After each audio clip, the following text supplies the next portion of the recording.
Hello, everyone, and welcome to another edition of the GateDrop.com podcast. I'm Jonathan McCready and joined again by Andy McKinstry. And Andy, that Spanish GP was maybe the best Spanish GP I've seen in terms of atmosphere.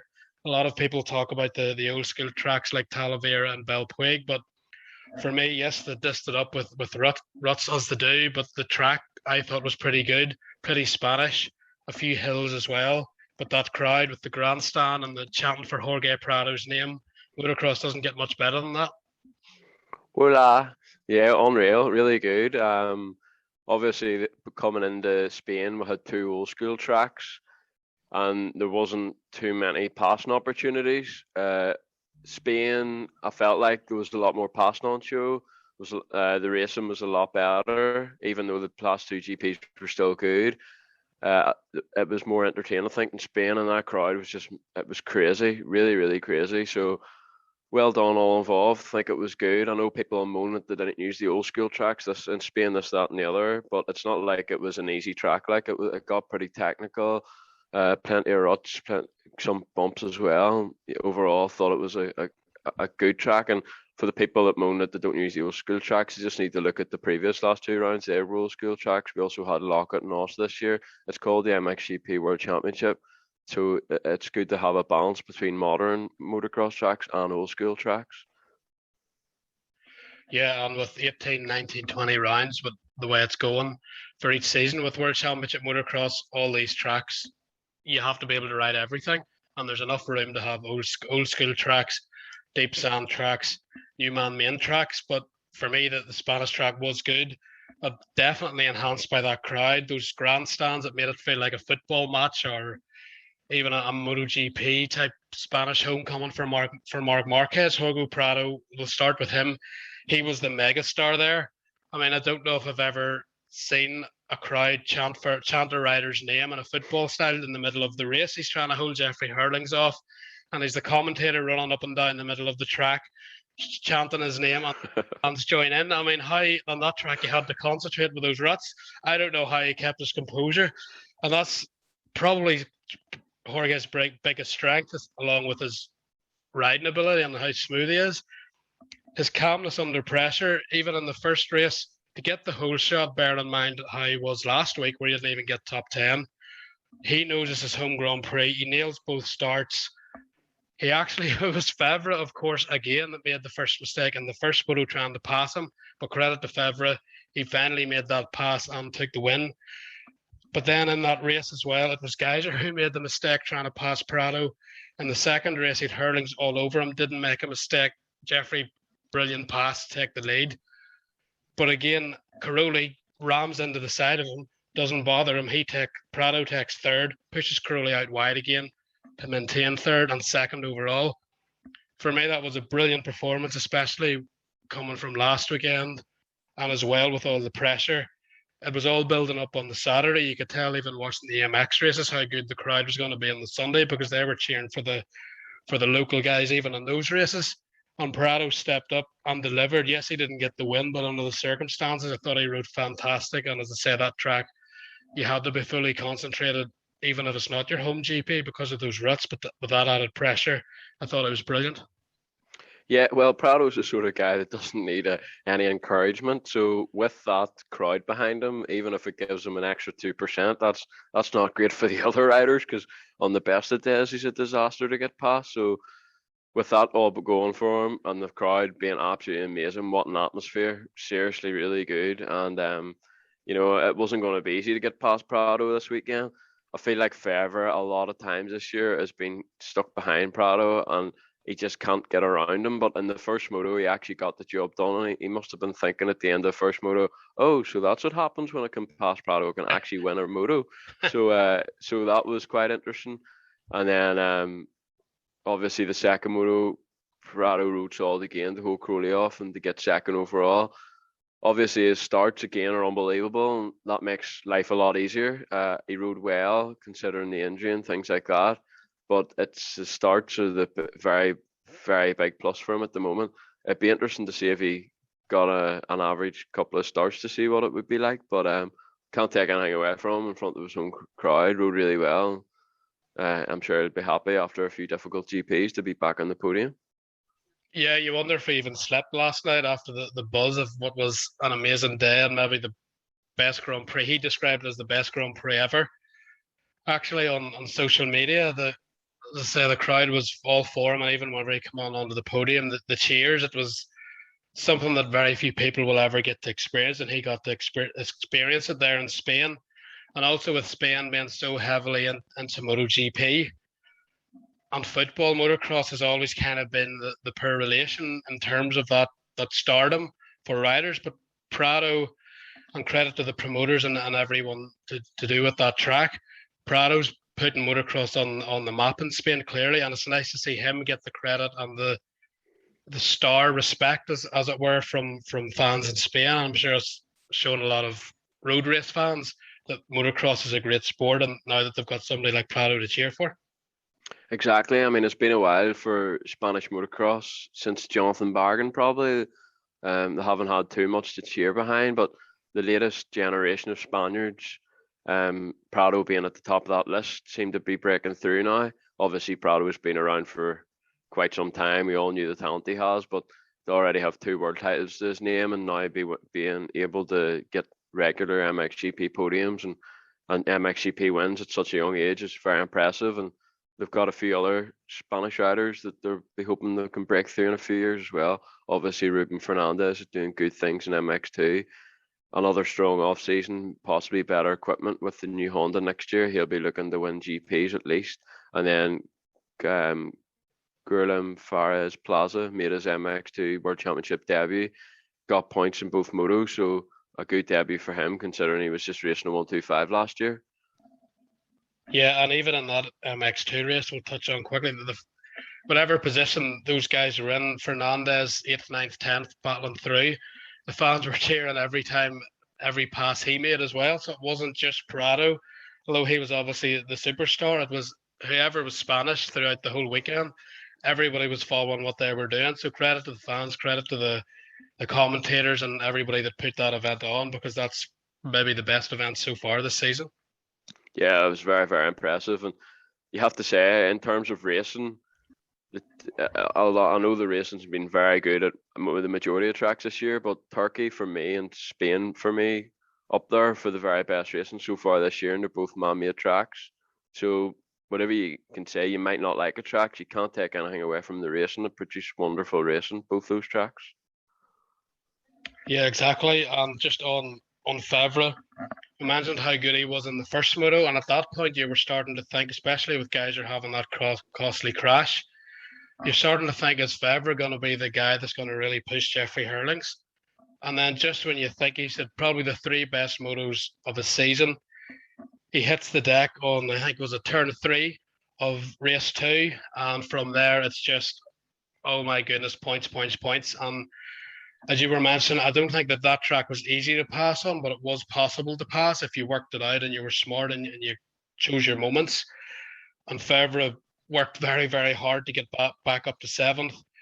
Actually, good damage limitation, but he still lost another 6 points to Jeffrey Hurlings on a day that it looked like at worst he was maybe going to get 2nd overall, even if Hurlings beat him in the second moto, and maybe even he could have won the overall. So points, the way Hurlings is riding at the minute, it looks like he's gaining momentum.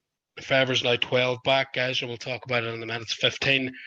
So for Febvre, I think he was a bit unlucky this time. We talk about he's made mistakes before, but this was maybe a bit more bad luck. He sort of just got into a tangle there, but still another GP where he's going to look back on with regret. But this time his riding was fantastic, and he executed that first moto brilliantly.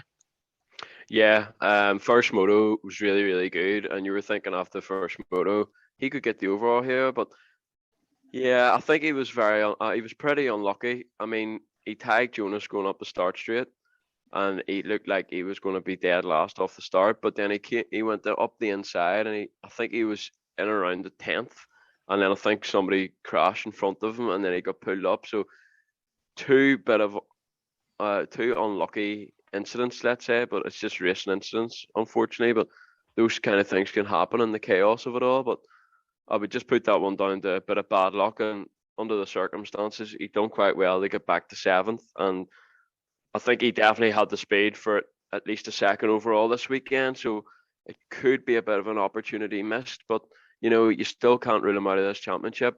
And we were saying last week, what he needs to do is start converting his consistency into wins.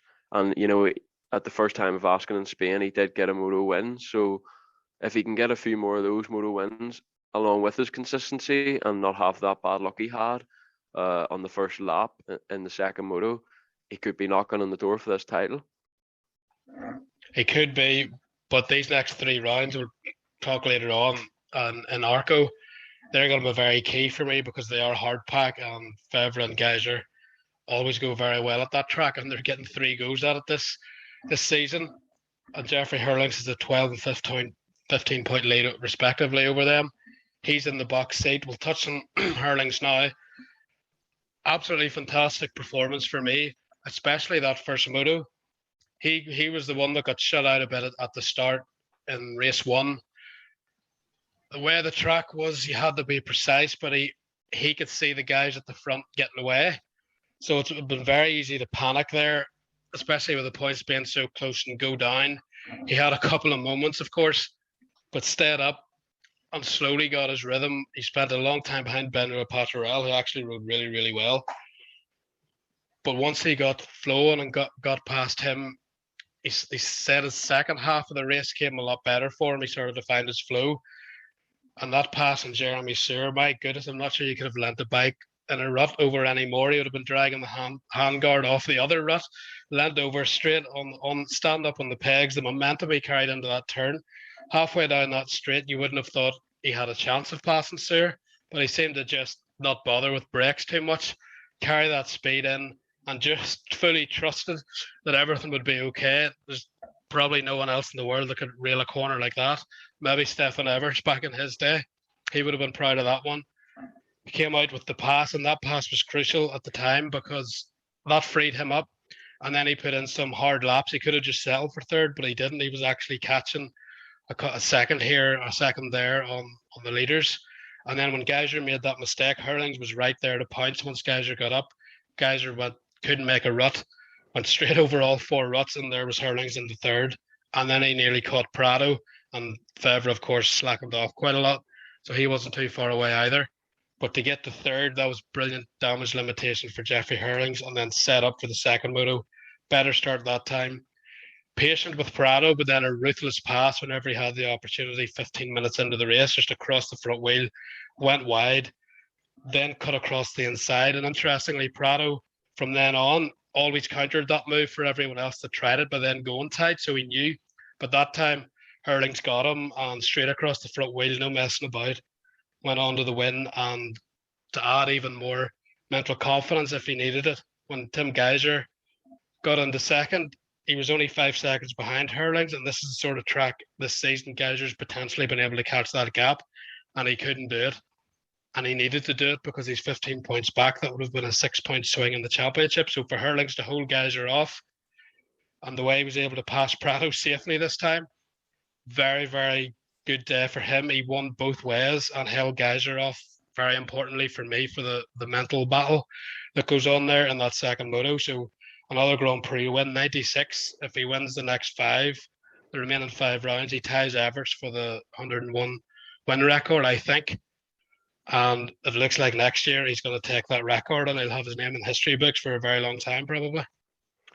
Yeah, it might be an unpopular opinion, but in my opinion, that was probably Hurlings' best GP of the year, I would say, if you discount the sand races, because everybody expects him to dominate in sand. But hard pack, I feel like the speed's been very close at the front of MXGP this year, but I think Hurlings was clearly the fastest rider in Spain.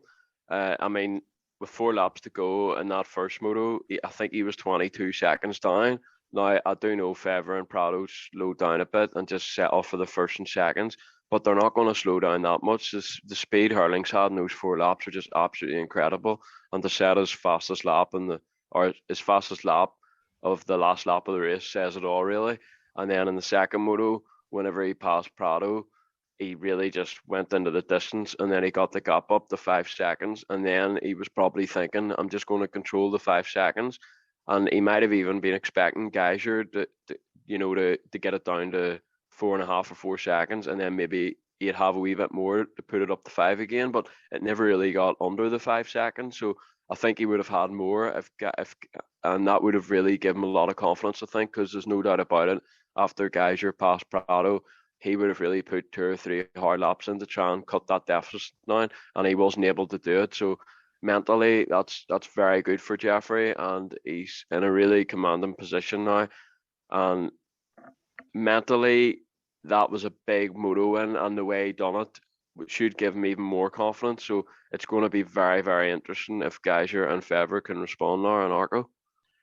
And just on that fastest lap, that for him that it was lap 19, Reuben Fernandez done his best time of 151.199 on lap 4, and Jeffrey did his on lap 19, 151.208. So 9 thousandths of a second slower than Febvre's best lap, but that came 15 laps later, just to underline the speed Hurlings was going at the end of that race compared to everyone else. Pretty unbelievable. Another lap would have been interesting, I'm telling you, because I mean, I know Febvre and Prado slackened off, but I still don't think we would have expected Hurlings to be right there in the last lap. So goodness knows, there was plenty of drama as it was, but another lap and there would have even been more drama, I think. Yeah, if the races that were a few years ago, I think Hurlings might have got at least one more position there. But as you mentioned, he's getting stronger right at the right time. He's finally got these injuries away. He's got his bike time in. He's got his training in.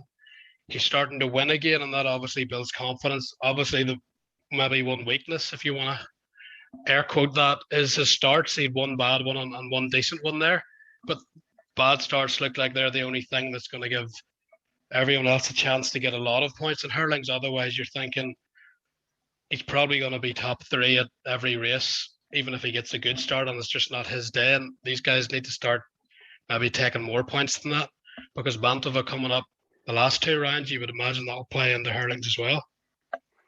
Yeah, it's going to be very, very interesting, but plenty of racing and drama still left, that is for sure. And no doubt there'll be a few crashes down the track, so it'll be interesting to see who can keep it on 2 wheels in the next 5 rounds and get this job done. But I'm sure there's going to be plenty of twists and turns left yet. Wouldn't be MXGP if there wasn't a few of those.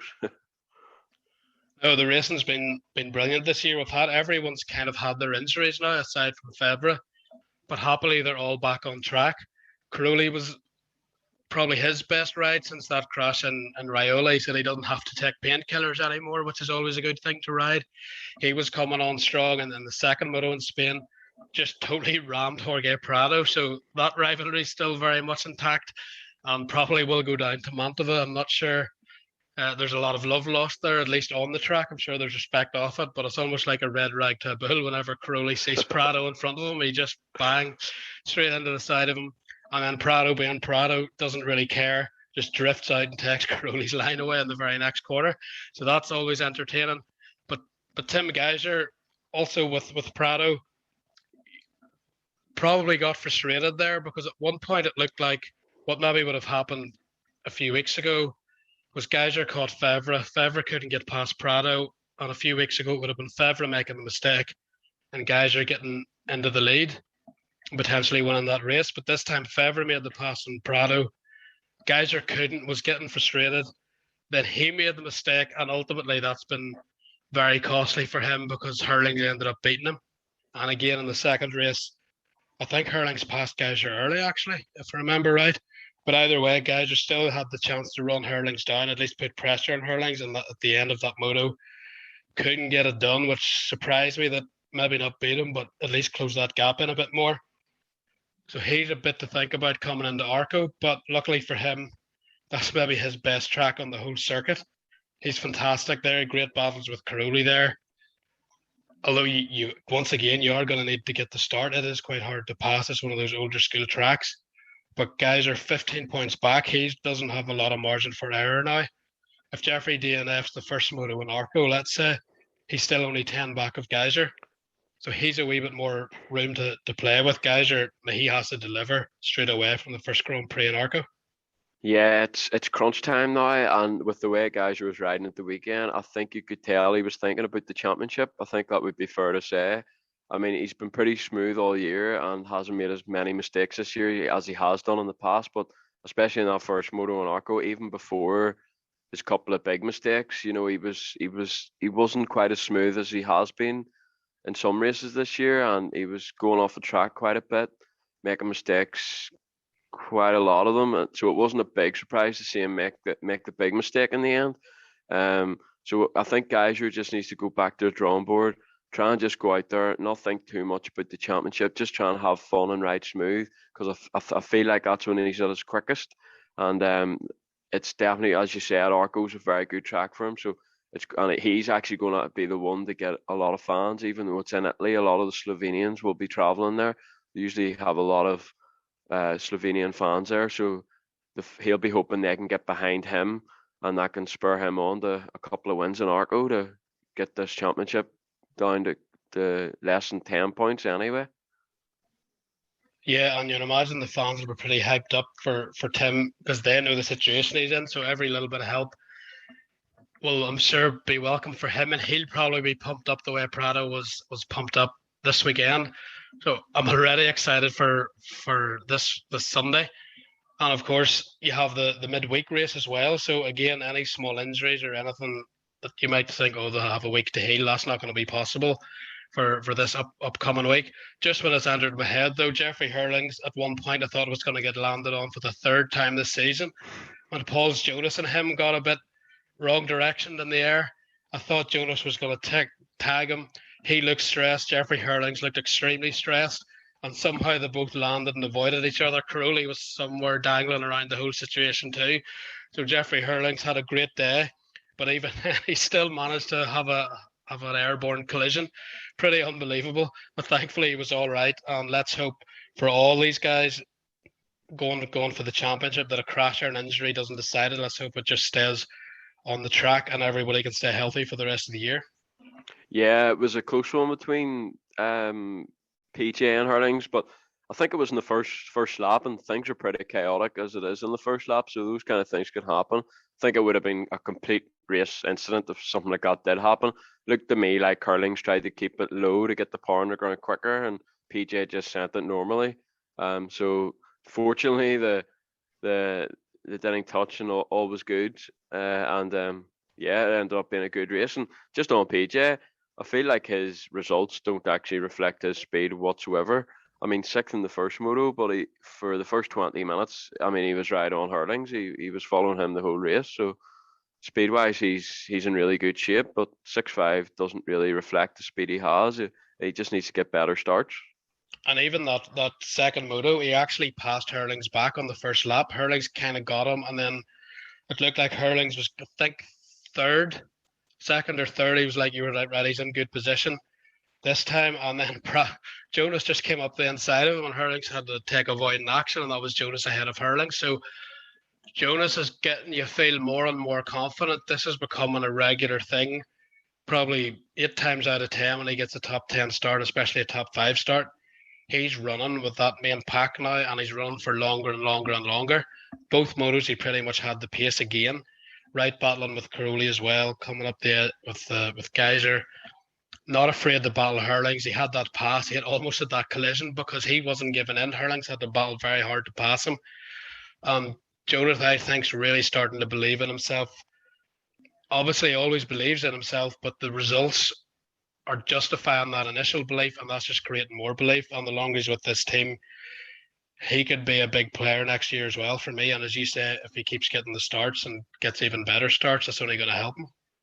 Yeah, exactly. I mean, he probably had the speed to be knocking on the door for a podium there at the weekend, but starts let him down a bit in that respect. But speed-wise, all very positive. And, he stayed injury-free this year, which is a big part of it. Last year he got injured and it was over a year racing he was out. So, I mean, he started off decent under the circumstances at the start of the season, but as he's got more races under his belt and he's got more confidence, he's been able to run at the front on a more consistent level, and now he's really starting to show the speed that he has. I mean, he's an MX2 world champion, so he has obviously got a lot of talent, but it's nice to see him show what he can really do in MXGP, and hopefully he can stay fit the rest of this season have a really strong winter, and who knows, for 2022 he might just surprise people. Talking of surprising, his teammate Brian Bogers, that second moto, he was running top five pace for I think about 20 minutes, if I remember rightly. Fantastic ride for him, right with Pauls, right with Caroli. He was on a fantastic pace. I have to put my hand up and say I was surprised because I didn't think he could do that, especially in hardpack. Maybe Sand, yes. And I know he's a decent hardpack rider, but the level of riders he was riding with in that second moto for that long, it's not like he had a great winter either. So he's come on really strong this year, and he probably, to be fair, has surprised me at just how high he's got his level in certain motos when he's got a good start, especially in Spain there. Yeah, Bodgers has got that in him, so it's not that surprising when he does it the one-off moto. But the problem with Bodgers is it seems to be for 20 minutes, and then the last 20 minutes he sort of does tend to fade back a little bit. I'm not sure what that's down to, because he strikes me as a guy that does work hard, and of course he's working with the former world champion John Vandenberg, so bit of a mystery why that always seems to happen him. But speed-wise he's good. Consistency would maybe be more Bodgers' issue, I think. But obviously you need to start in MXGP, and he doesn't get the start nailed every single moto, so that could be a reason. But no, it was very good, and it was nice to see him remind everybody of his talents in that second moto. And he'll be hoping to have more rides at Gata in Italy during the Arco triple header or Mantova double header. I would imagine that not quite been able to hold it for the full race is probably just down to that intensity if you're not used to it. Because mentally that's quite hard to do. Just hit your marks every lap at 100% or whatever he was right at 99% of his ability in that pace. You're just not used to it, and you just need to keep going. As you say, if he gets more consistent starts, that'll become more normal. For the rest of those guys, that's normal in quotation marks for them more often than not. For Bowers, he's coming out and suddenly it's like, wow, I'm up there. There's an excitement, and then holy moly, I have to try and stay this pace for 3 minutes. This is nuts. It's a slightly different sensation probably for him, but the more he does it, the more that'll maybe become normal. And to have Jonas on that pace more regularly, and obviously they have opportunities to practice together, that's going to help bring him on as well. And also for Jonas to know a guy can run at that level on his day, it's going to help the both of them. Yeah, it's actually a good point you make. I think you're pretty much spot on there. But and obviously he still rode really well in the second moto to bring that sixth home. It is just a little bit frustrating when somebody's so good for 20 minutes and then the last 10 minutes they just drop back a little bit. You just want them to keep that pace right to the end. But it's a good point. It's probably the intensity, and he's just not used to it for the whole 30+2. But yeah, hopefully he can keep getting good starts and getting used to that frantic action for the whole moto, which is very high speed in MXGP. Make no mistake about it. Yeah, it definitely is. Jeremy Sear, the 7th overall, on the results probably don't look as good as maybe I thought he was riding. I thought he rode well on both motos, but he was highest Yamaha again. So overall for his championship, that's still a success for him. 6th in points, although he's only 19 points ahead of Paul's Jonas, who obviously is coming on strong, but they're sort of a similar level. It tends to be who gets the start on who there, if they can get the start with that top 5 group and get away.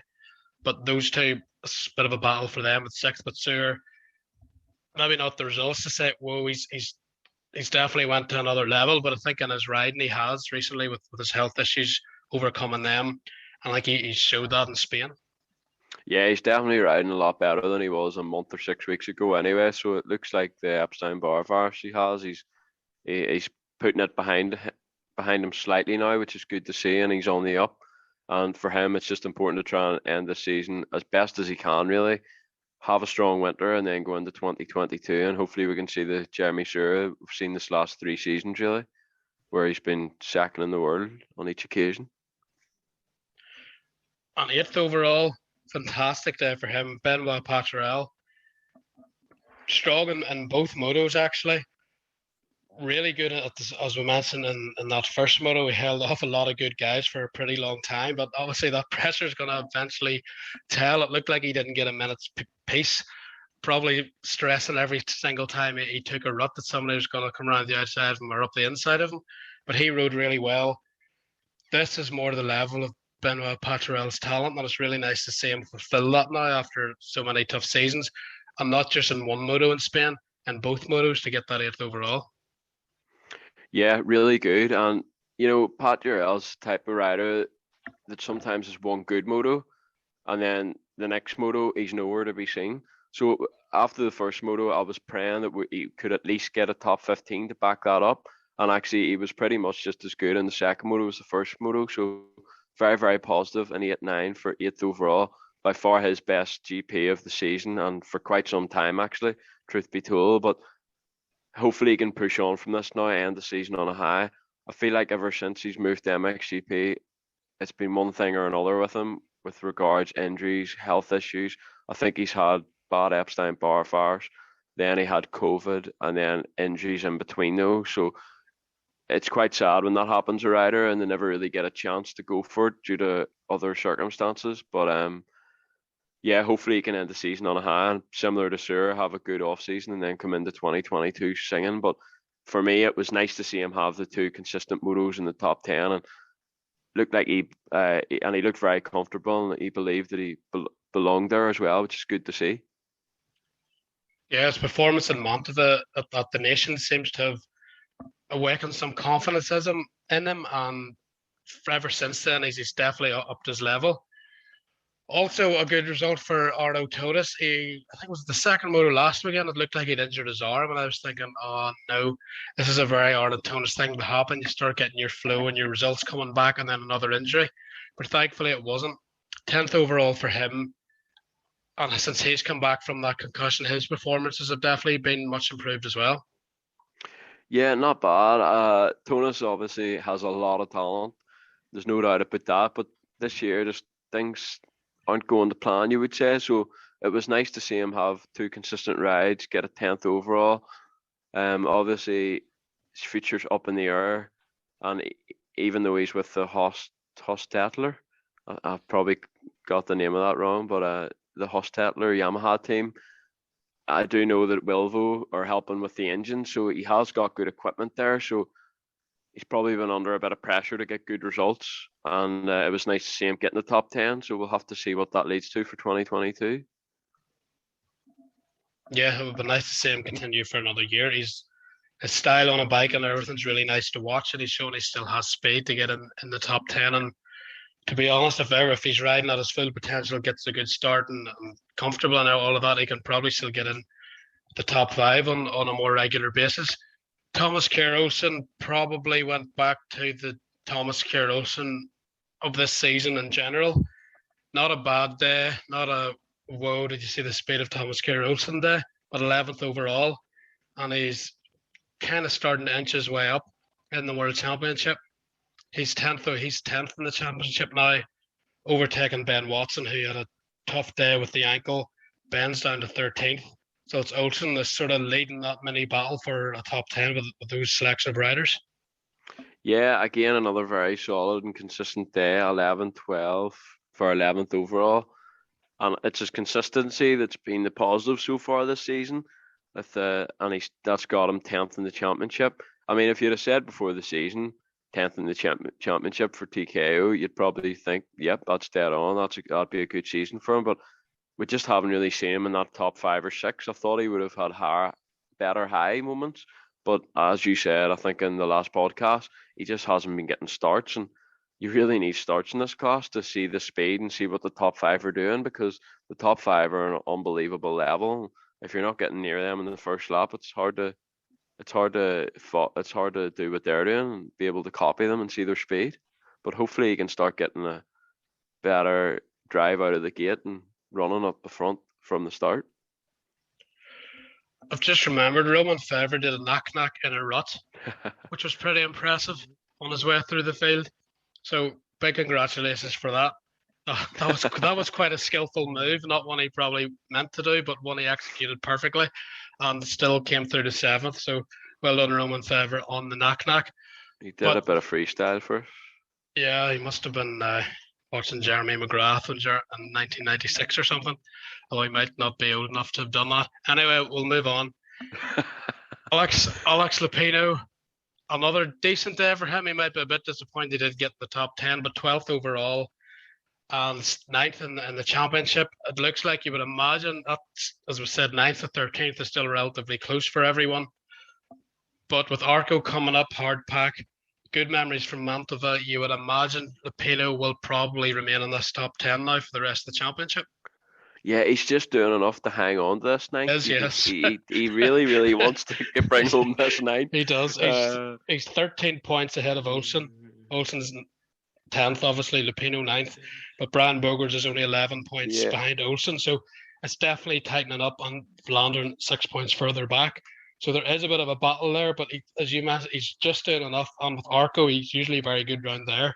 You would imagine if he gets half decent starts, those three GPs will probably all but secure the 10th, but still a bit of pressure. But regardless, wherever he ends up, it would be nice for him to get in that top 10 because I think over the course of the season he's deserved it, especially not on a factory machine. But good season for him. He just kind of has to finish it off in that top 10, otherwise he might be a bit disappointed being there all season. Yeah, if he just keeps this sort of consistency, you would fancy him to get the top 10. As you said, Arco is a good track for him. But I was actually thinking earlier I fancy Bodgers to get it, but I'd forgot that there was the triple header at Arco, so it'll be interesting. If it wasn't a triple header at Arco, I think Bodgers might just creep up on them because we forget he missed a round. He missed the first round of the series, so he's actually done really, really well to recover to 11th. Probably his best season in MXGP, you would say, so far to date. Calvin Vlaanderen, he's 12th, he's inching up again. Probably not the results, but still good points. But with Calvin, you kind of think if he gets a good start, he can go up and get a 6th, and then that vaults him straight back into that battle for 10th. He's not too far away, 17 points off Thomas Geir-Olsen. So you never quite know what you're going to get with Calvin at the minute, but you sort of know if he gets a good start and he's feeling it, he's going to be extremely fast.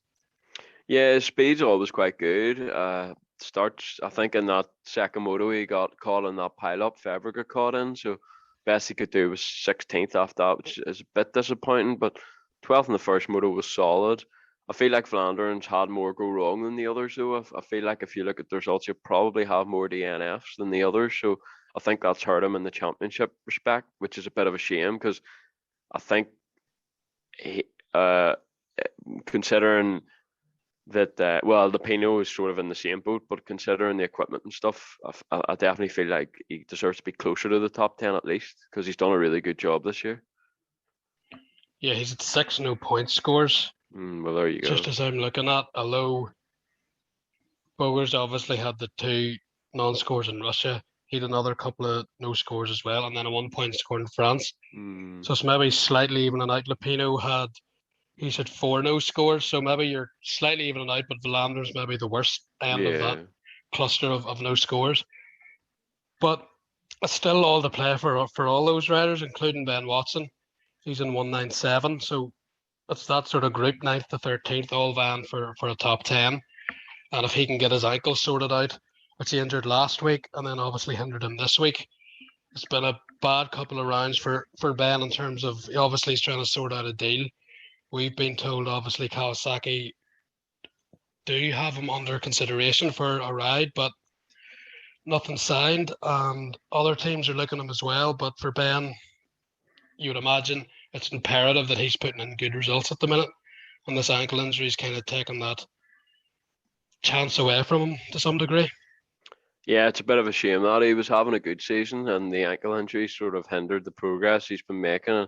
Comes at a bad time with contract time coming up, so will be interesting. Hopefully he does get something sorted for next year. I mean, he's on Kawasaki's list, but there's 4 riders on that list, so whether or not he gets the ride or not is another question. And this ankle injury isn't coming at the right time, so it's going to be very interesting.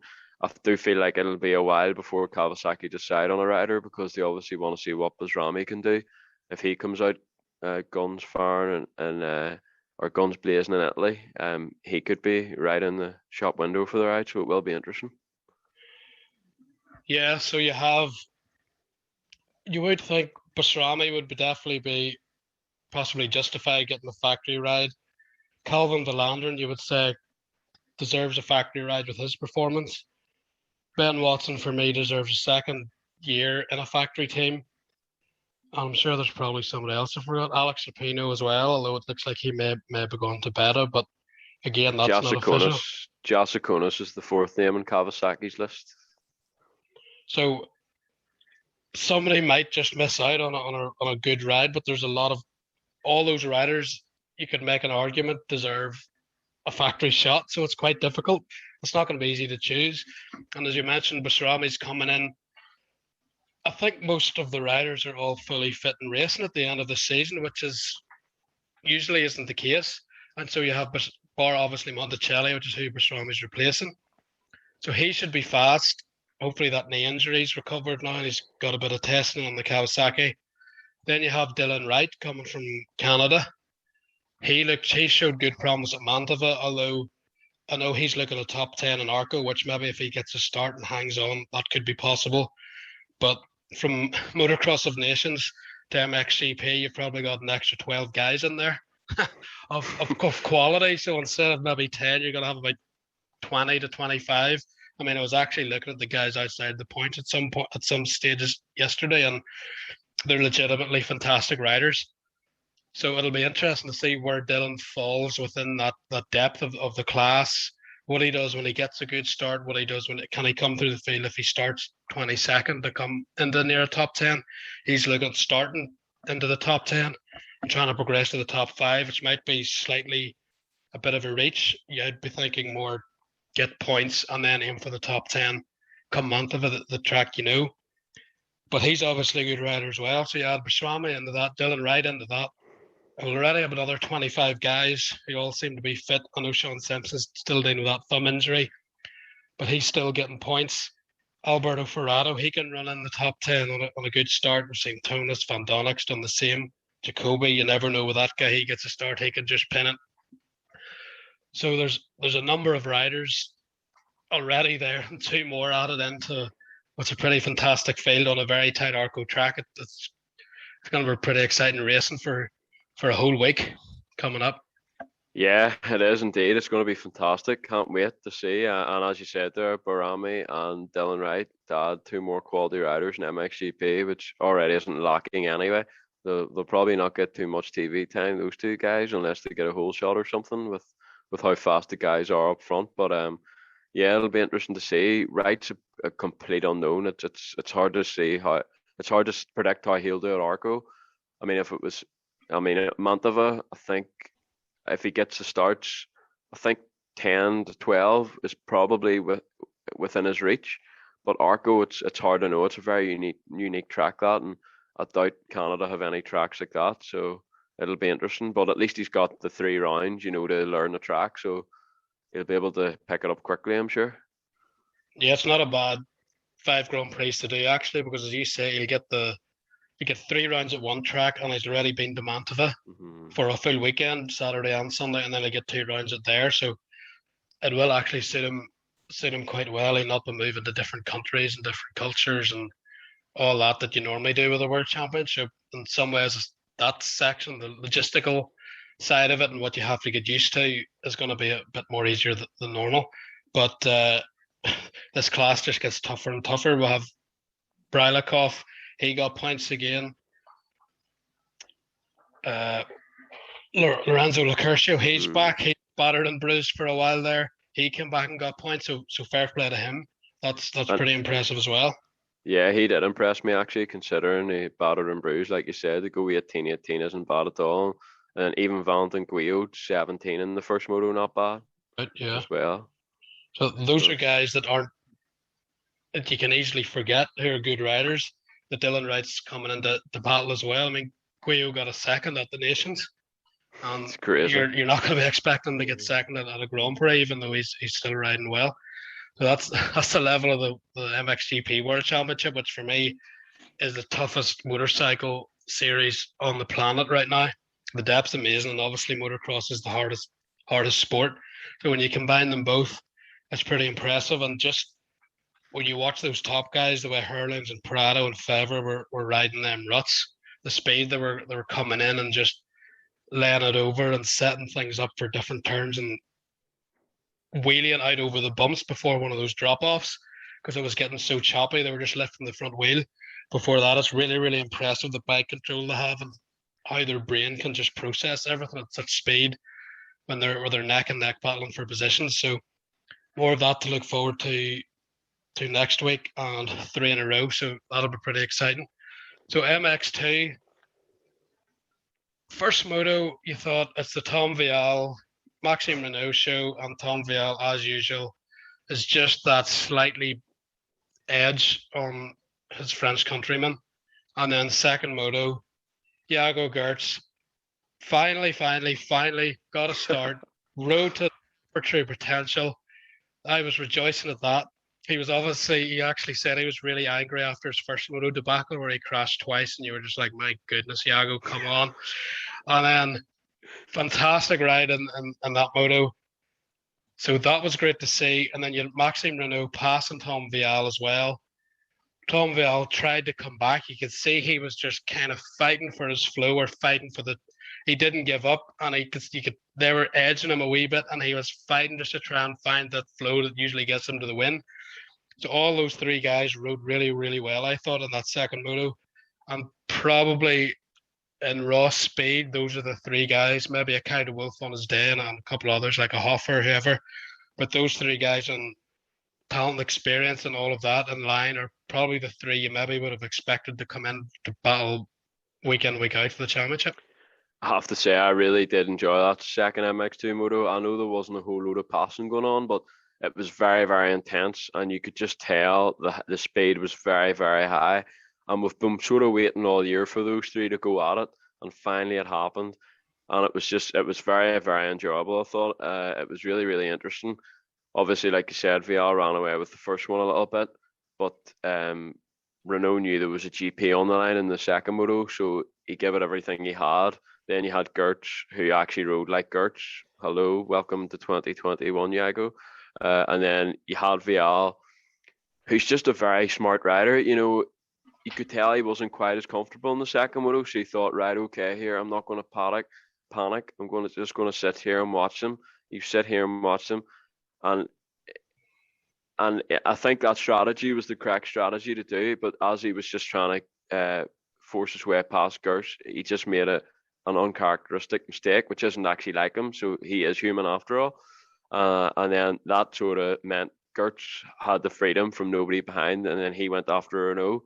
And another lap could have been very, very interesting because he was really pushing for it. It was nice to see Gertz ride with that aggression that sometimes he doesn't ride with. And yeah, really enjoyable moto. But we'll have to just take our hats off to Renault, I think, and just say he really wanted that GP win. You know, he passed them both and won it fair and square. So, and he doesn't have to do this. I mean, he's going to win this title unless he gets injured or does something completely daft. But he's going for it. He wants these GP wins, and with the GP win, he's now extended his points lead to 108 points. So fair play. The guy has had no real weakness this year. Yeah, last weekend he probably rode this well, but he didn't get the chance to go for Vial with the starts. This weekend he had the chance. He couldn't quite make it happen in the first one, but that second moto, he was absolutely fantastic, and he looked so relaxed doing it. He looked like he was in full control at all points, mentally and physically, riding with a bike, putting it where he wanted, making those passes. Again, it wasn't easy to pass, but it was possible, and he made it happen. And the whip when he came over the finishing line was something else as well. And for me, that told you how much that meant to him, because I've always thought that he's wanted to beat Vial straight up, because otherwise people are going to say he only won because Vial was out. And he wants to show that and prove to people that he can beat Tom Vial. And yes, Vial got injured, but Renault is just as good. I'm just as good as Tom Vial. And as you say, he doesn't have to do it. He pretty much just has to ride safe to win this title, but he isn't. He's pushing, and he's riding fantastic, and he wanted that win, and he got it. So fair play to him. Yeah, and I think the other thing is it's the GP wins he wants as well. So I think in the first moto he knew that, and he just said, right, I'll go second here, not do anything stupid, and then go for it in the second moto. So he's minimising his risk in some way, but then fully going for it in the second moto, and then that also means he maybe saves a little bit of energy too. So very smart, and he wants to try and win as many GPs as he can probably between now and the end of the year. But the way it's looking, he could have this GP one in the last GP in Arco. So if he does, he can just fully send it in Mantova and have no worries after that. And the great thing about him is, at no point during the season has he shown any weakness. His bad GPs have been decent. If he's crashed, he's recovered to a top 5 or a third. Hard pack, sand, and anything in between, he's delivered. So, and now he's beaten Tom Vial straight up, and Vial's fully healthy. And even if he isn't beating Vial, he's usually, aside from Gertz that last moto, he's usually the guy pushing Vial the closest. So he's ticked every box, and he obviously Tom Vial got hurt, but taking that away, Renault absolutely deserves this World Championship if that's what's coming to him, barring some serious injury or first turn crash or something, because he has no weakness. And mentally, I interviewed him actually at Matterley Basin, and you could tell his whole mental focus there from that day was to be world champion, and he's executed on that throughout the whole season. So he's been mentally prepared from the start of the year to deliver this world title, and not once has he suffered any weakness or doubt or mistakes. He's just delivered constantly. Yeah, very, very impressive, and he's really mentally strong. I think he's just been flawless this year, really, and he does deserve this world title. He really, really does, and it's going to be interesting to see what he decides to do in 2022. It's thought that he wants to go to MXGP, but I sort of hope that Sakamoto in Spain, he might change his mind, because he can still win another world title next year, and he's still going to have Gertzer and Viala pushing him. So I would just love to see him stay in MX2 for one more year, because I'd like to see those three go at it next year again. To be honest, I think could be a lot of entertainment, and hopefully all three can, if he does stay down, all three can stay fit next year, and we would see a proper title battle. Yeah, if you were guaranteed what those three going at it all year next season, it would be fantastic. And a rider like Kyle Wolf is going to make big improvements as well. Guadagnini, Beniston, we've talked about that before. Those guys are improving rapidly, but to have those three, they've all got the experience, and the young guys coming in, it could be a fantastic championship. But we're going to have to wait and see on Renault's decision. For me, if you're Yamaha, you would probably want to run that #1 plate for a year. It's been KTM dominated, and you've got Renault obviously with a chance of winning it again, and of course Gertz and Beniston. So for Yamaha, you would imagine that, especially Kimi Yamaha, that would be your ideal. But we'll wait and see on that one. Jed Beaton third overall. He was quieter in the races than he was in qualifying, because him and Renault really got into it. Beaton cut across him on his fast lap, because I think he thought Renault done something to him on his fast lap. Then Renault charged into the back of him, and they came together, and Renault was standing on his bike, shouting and yelling, and Beaton wasn't backing down. And then they both ended up on the podium. So I think that worked well for everyone, that whole thing. But definitely was pretty entertaining for a 10 qualifying session. Yeah, I'm not sure what was going on there, to be honest. Like, I think Renault was completely shocked, and it was like, what? And then that was just his natural reaction to go mad. But yeah, it was a bit crazy, but there you go. After that, did he try and he had a couple of laps and he'd made a couple of mistakes? I think he was going for pole. And then after that, he was absolutely fuming. So he tried to take it out on the bike on the track to try to get pole, and then he crashed again, and then he was just like, So he never actually improved on third, but he's probably not too bothered about that now, with a big bonus for winning the race. Just another thing about Tom Vial, he's rapidly closing in on second on the points, and a couple of mistakes by Max and Renault. If Vial was going to start to run the table, he might have started looking over his shoulder for Vial as well. So that win, just to kind of fully ensure the world titles in his hands without any major dramas, obviously, was probably important as well. But Tom Vial, it's quite important for Gertz to beat him in that second moto, mentally as well as in the points. Vial, though, you would still imagine, is probably favoured to get second in this championship now. Yeah, I mean, I think there's 10 points between Gertz and Vial now. Again, that first moto killed Gertz, just like the first moto killed him in France with stupid crashes, let's be honest. So if Gertz is going to have a chance, he's going to have to stay on both motos, and he's going to have to beat Vial. Can he do it? Yes, but can he do it and consistently and not throw it down the track? That's the other question. hopefully he can ride the rest of the season the way he did in that second moto, because he was fantastic, and that was the Igo Gertz from last year. But last year Gertz crashed too much, so he needs to find a balance there, and hopefully he can do it between now and the end of the year. But I just want to see those three go at it for the rest of the season, because it's great racing. Talking of going at it, Kai de Wolf and Isaac Gifting. Oh my goodness. That was incredible. And de Wolf was absolutely flying. And every time he thought he got Gifting and was like, right, let's get Hoffer, Gifting just came powering back and said, no, you don't. And then Hoffer's like, cheers, guys, I'm off. So Gifting and de Wolf were just going at it. That was also fantastic racing in that first moto. Brilliant to see. Yeah, well, it's great. Every time the Wolf did make a move, he kind of did leave the door open though for Gifting to respond. So maybe that's something he needs to look at. But yeah, it was unbelievable racing and great to watch the pair of them go at it. They were both just riding with their hearts on their sleeves, really trying to do the best they can. And I have to say, it was nice to see Isaac Gifting have a good race in hardpack. At the end of last year, he was a bit of a revelation going into the Gas team, but this year I'm not sure if it's the pressure or what it is, but he just hasn't been the same. I know he had an injury at the start of the year, but last few weeks he has had better speed, which is good to see, because he's a rider with a lot of potential, I feel, as well. And obviously Kai de Wolf, we all know how talented he is, so he's just going to go from strength to strength. Yeah, Guadagnini, fourth overall, good first moto. Like a mistake in that second moto kind of took him out of a podium spot, but still not too bad for him. And Ronnie Hoffer, not the best of starts. You mentioned there he was battling a bit with de Wolf and Gifting and that sort of mid top 10.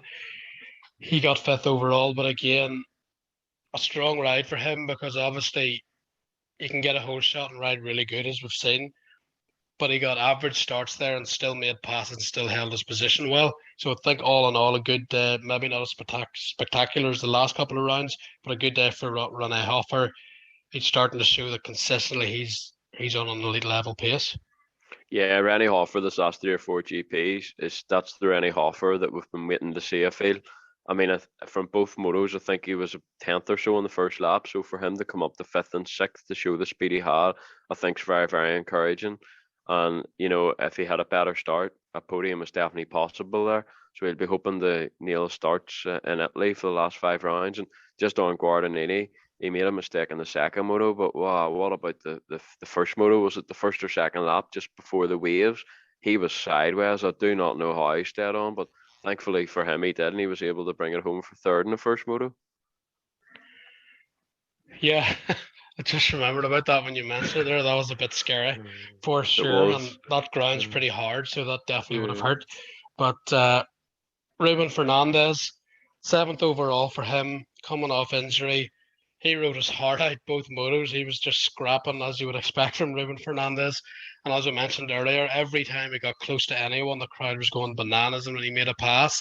So I'm sure he was inspired. If he had any pain from his shoulder, the adrenaline from that crowd, I'm sure helped him. So 7th overall, decent day from him, but he didn't get the starts to really go at the front. It was just a fight for him, both motos.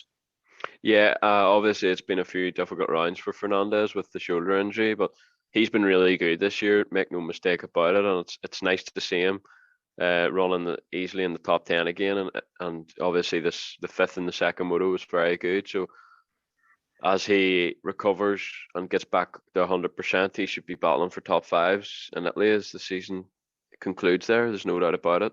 He's a bit unfortunate he picked up the injury because 9th in the championship. I think he was either 9th or 10 last year, so it actually looks like he's been no better, but don't let that fool you. He's been very, very fast this year. And Wilson Todd, another top 10 for him, didn't really get the starts as much as he probably would have liked, but still top 10, and he just seems to be very, very solid this year. Good start or bad start, not very many mistakes. Yeah, very solid, especially recently. Maybe started the season slowly, but that's probably because he didn't have. I think he was just on a standard bike and didn't have his Kawasaki equipment then. But he's getting better and better all the time, and you can see now that racing this championship every week is making him a better rider. So it's good to see, and he's going to be knocking on the door for top 10 the championship. Lagenfelder holds at the minute, but I think he's going to start looking over his shoulder at Wilson Todd, closing the gap there. And not a bad day for Conrad Muse, considering he had to come from pretty far back in that second moto, 13th overall for him.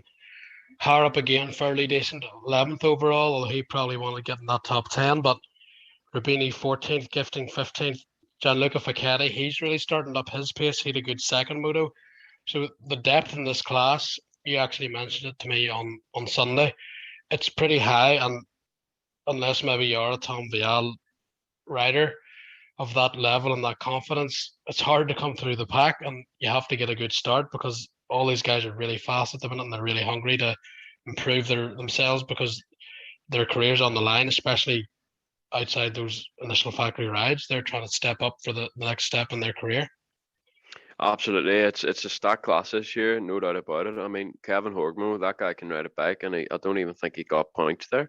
So I think that says everything about the depth. It is deep this year, and a lot of talented guys. And I think Gurlan Fares, I'll mention him again, to go for 17-19 on his MX2 World Championship debut in front of his home fans. He's definitely one to look out for in the future, I feel.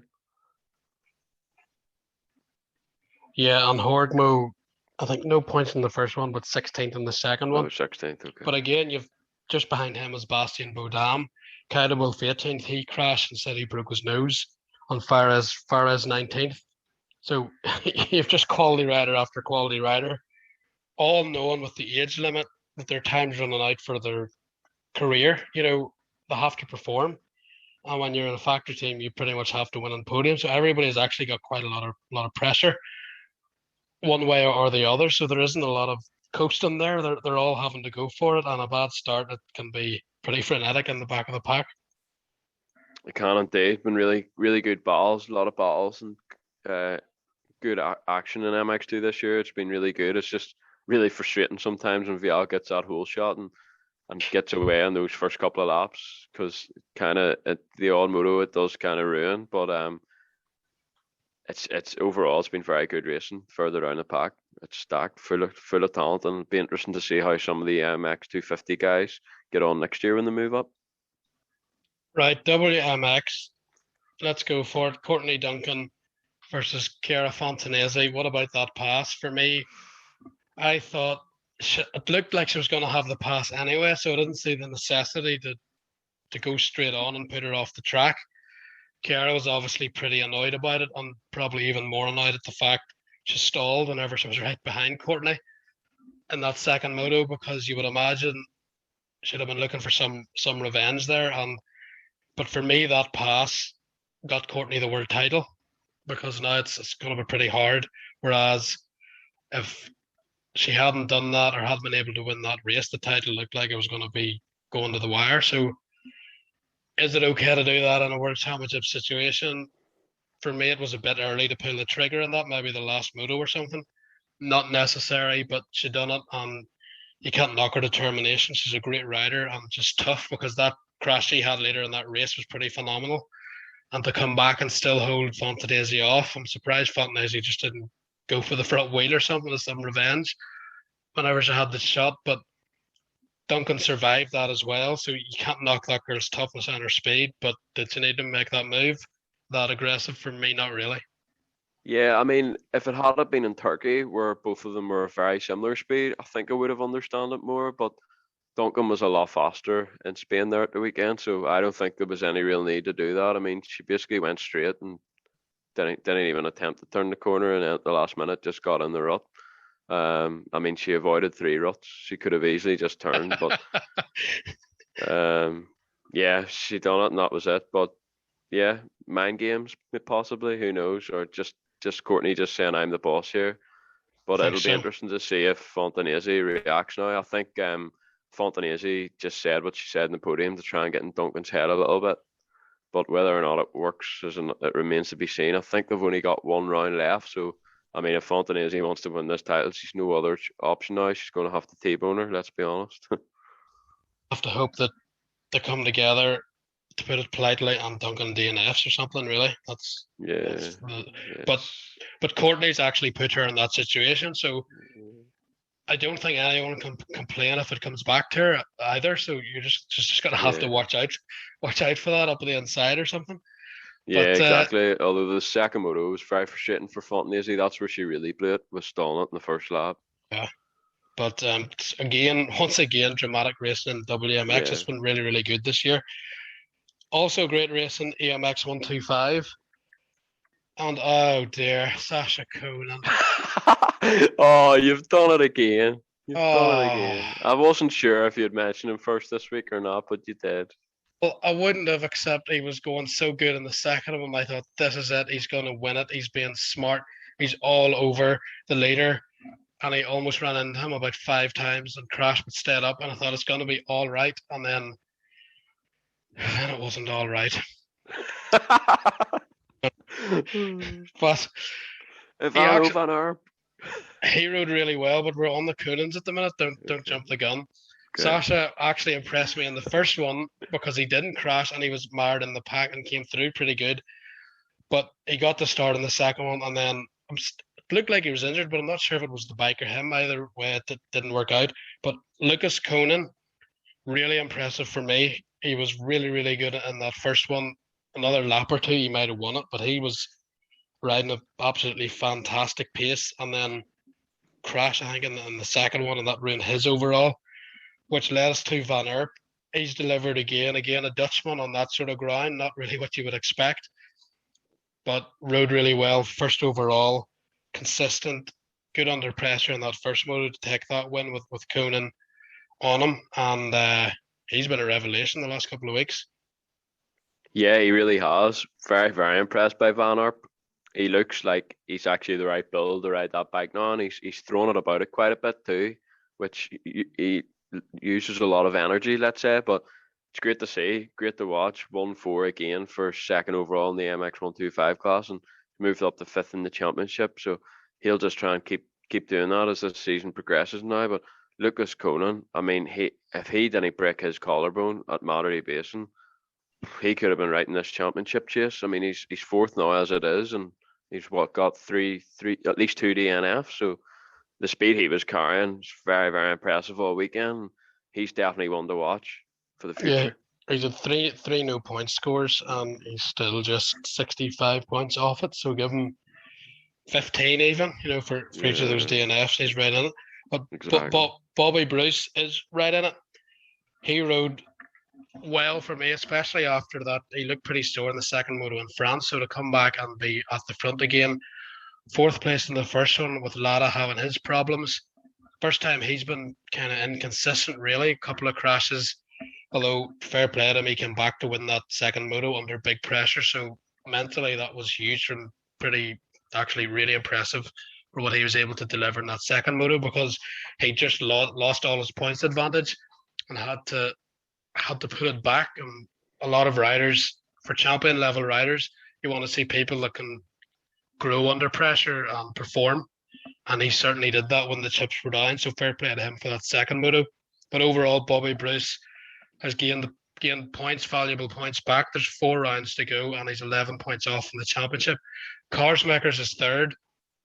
He's been consistent, not spectacular, but he's actually still right there. He's only 5 points back of Bruce, and with Conan having his issues and Sasha Conan obviously having his crashes, that sort of wiped those two out of the championship. And Van Erp had a tough start to the year, so probably for the championship now you're looking at Lada, Bruce, and Carsmakers.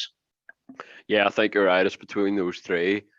Bobby Bruce, he's getting closer to winning one of these things, and I think he'll really want to win at least. If he doesn't win the title, he'll really want to win at least one round before the end of the year. So I think that should be his objective.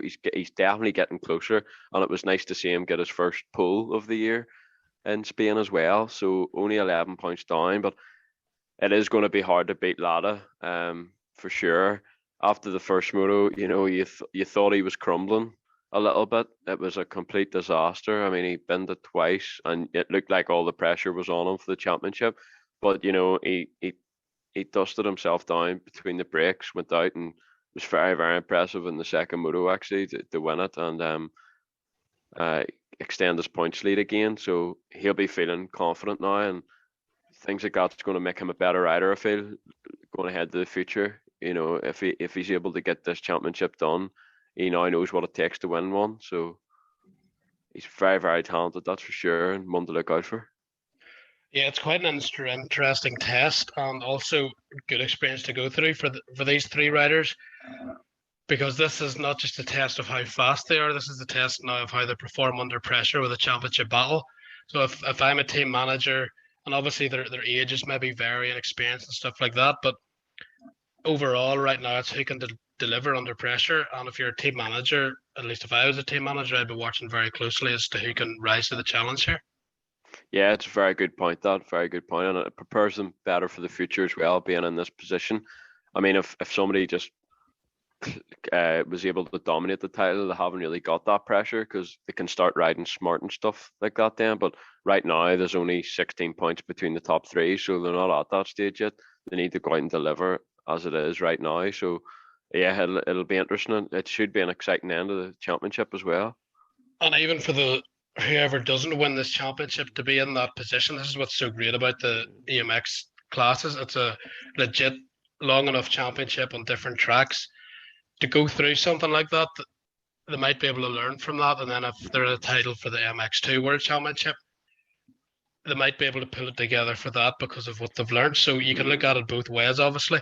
But either way you look at it, it's a great experience for all these riders to have to go through this pressure in front of fans and teams all watching them. Absolutely, and riding the series is definitely going to make you a better rider. That's for sure. There's a lot of bright young talents in that class from all around the world, really. There's even a Chilean rider in it at the moment, so it just goes to show. And it's going to be good. It's always good racing, and it's going to be an exciting end to this championship. But I'm going to say Lada's going to get the job done. That's my prediction. Wow, you really went out on a limb there. I did, Congratulations, yeah. And picked the guy that's leading the championship currently, and the last guy to win a moto. Ballsy. Brilliant. Just on the EMX, on the tracks you were mentioning there, Jet Lawrence, always honest. He said about how good the European tracks were and the series is that doesn't make sense. Series that have to race, and the diversity and how good these young riders are, even compared to, I'm not sure the difference is as big as he was maybe making out. And there's a lot of good young riders in America, but they certainly don't have these championships. They don't have the diversity of tracks, and they don't have as many races where everyone's coming together in a sort of long championship over a certain amount of months. So Jets also kind of reinforce what you were saying there, but just how good this pyramid system is with the EMX classes and the quality of rider that is producing, like Valerio Lada, Bobby Bruce, cars makers, and especially, obviously, Sasha Conan. Absolutely. For me, the biggest issue in America is, I mean, they're doing 4 and 5 lap races, and this is just a different world. Like, they're doing 20 plus 2. So that there prepares you a lot more whenever you do turn pro, and you're riding rougher tracks and more technical tracks, like Jet said. So I think he's spot on pretty much with what he said, to be honest. But and interestingly, don't tell the Americans that. They might change something there. Funny you say that, because actually that Moto Combine thing that they had the last 2 rounds of the MN Nationals that Chad Reed was involved in as a coach was brought to, according to Jason Wygand, actually was brought via MX Sports and conversations with the teams and the manufacturers, because they've seen what's going on in EMX and they want something similar, but they can't actually deliver something like a full EMX championship. So they're trying to come up with some relative compromise of giving these guys longer motos and experience of the US Nationals and a large field with a lot of depth on those tracks. So it's interesting that they're actually looking at EMX. I know Ustream, or well, Infront Motor Racing now, but previously Ustream and Luongo have had a lot of criticism for years and years and years from usually older generation fans or riders. But the proof's in the pudding. The World Championship's unbelievable in terms of depth. The EMX classes are now trying to be copied by America. So yes, it's not perfect, and we all know that in terms of prize money and this and that, but it's working. You know, the whole vision that he had is working whenever you have somebody like Jet Lawrence saying what he said, and you have people from America wanting to create something like what EMX is. You have to take your hat off to Luongo, because that was the vision he saw and stuck with, despite all the criticism he's had for the last 15 years. Yeah, I mean, all you have to do is go to GP and you can see the format's never really been better. The one area I would do is just bump MX2 up to under 25, and I think that would be the perfect format. You could just leave as it is for years and not touch it, as far as I'm concerned. That would be the perfect format. But as it is right now, it's still very, very good. And yeah, I mean, look at Guardini and Benny. They were 1-2 in the MX250 last year, and they've went into MX2. Fantastic. Yeah, and as regarding EMX 125, there's still 4 rounds left, but they're riding all 3 rounds at Arco. So whenever we reconvene in a week or a couple of weeks, a week, after those 3 rounds, I'm not actually sure what's going to happen between MXGP, will hurling still be leading, will guys have taken over MX 125? Who on earth knows what's going to happen there? It all Too many questions. I'll not sleep tonight with all these questions. They've had 5 rounds over from May, and now they're going to have 3 rounds in a week. So it's going to be pretty intense for them. The VMX 250 as well, WMX. So the next podcast could be a bit lengthy. But thanks everyone for listening. Thanks, Andy, for your contribution, and we'll speak to you all again after the triple header at Arco. Thanks, guys.